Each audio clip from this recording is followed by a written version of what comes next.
নিশ্চয় আমি আল্লাহ।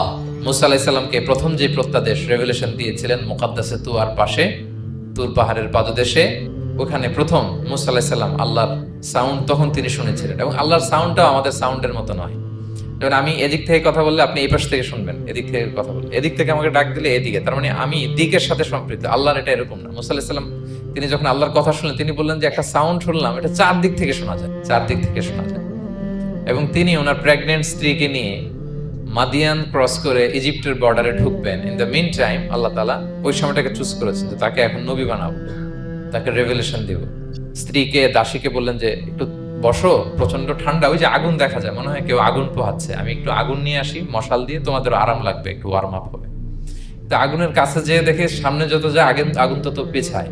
এবং আগুনটা সাধারণ আগুন না, একটা গাছ থেকে আগুন বেরোচ্ছে, কিন্তু ওই গাছের পাতা জ্বলে না, ডাল জ্বলে না, কিছুই হয় না। আসলে এটা আগুন না, এটা আল্লাহর নূর।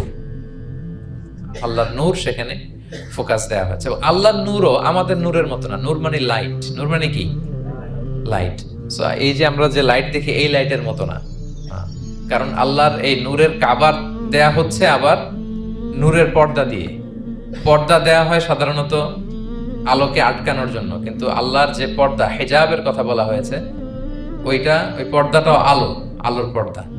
আমাদের সাথে মিলালে হবে? আমরা ঘরে পর্দা টাঙাই কি থামাতে বলেন তো? আলো থামাতে। আর আল্লাহর যে হিজাব পর্দাগুলো কিসের?